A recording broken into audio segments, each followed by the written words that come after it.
Monsieur l'administrateur, cher Alain Prochian,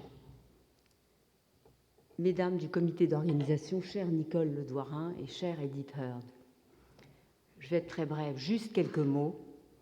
Quelques mots tout d'abord pour vous remercier d'avoir organisé ce colloque en hommage à François Jacob, mon père. Tant de soins apportés à l'organisation et à la composition de tous ces exposés si brillants, tant de contributions si diverses et si approfondies, tant de sciences, tant de talents réunis. Comme François Jacob en aurait été heureux, j'en suis sûre, comme il aurait aimé siéger parmi vous, assister et participer à cette belle journée. Je vous remercie aussi beaucoup de m'avoir conviée à cette journée si importante pour moi et de me permettre de la conclure. Juste quelques mots, si vous le voulez bien, non pas pour ajouter à ce qui a été dit si bien sur son œuvre scientifique et sur les perspectives que ses travaux ont contribué à ouvrir pour aujourd'hui et pour demain, mais quelques mots seulement pour vous confier ce qui me vient à l'esprit quand je pense à François Jacob. Ce sont quelques traits de sa personnalité par ailleurs si complexe, de sa manière d'être, de sa démarche, de son allure, de sa disposition d'esprit, bref, de ce qui caractérisait l'originalité de son fonctionnement.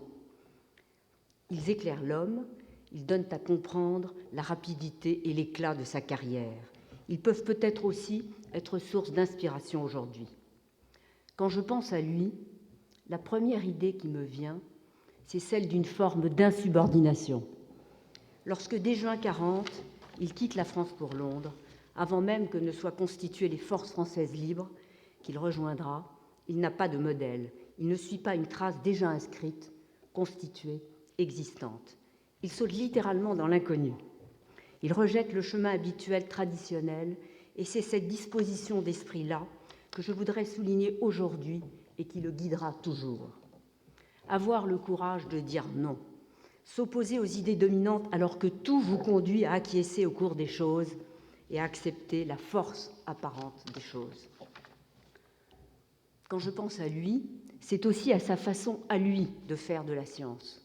C'est que pour lui, faire de la science ne consiste pas à commencer par tout apprendre, par tout connaître, du domaine dans lequel il entre, de ce qu'on appelle aujourd'hui la biologie moléculaire. Il arrive dans un domaine qu'il ne connaît d'aucune manière.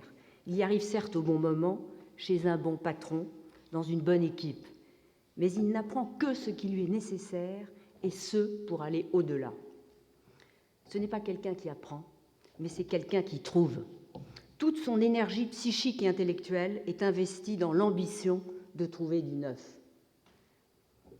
Tout son parcours est au demeurant profondément original.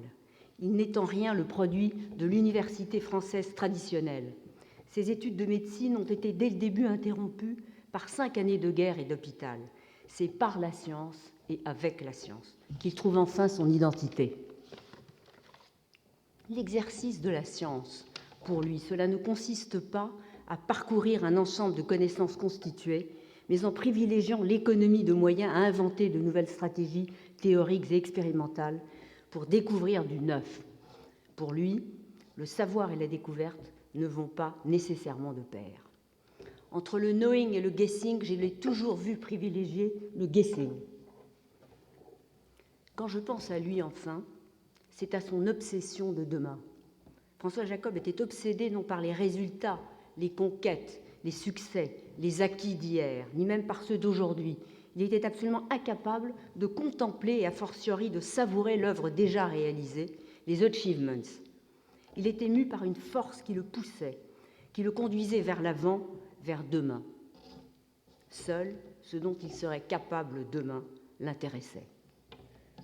Ne jamais regarder en arrière, mais toujours se projeter dans l'avenir, ne se préoccuper que de demain, car seul demain compte, ne pas se contenter de ce qui a été fait, ne pas se complaire dans la satisfaction de l'œuvre momentanément accomplie, mais aller toujours plus loin de l'avant.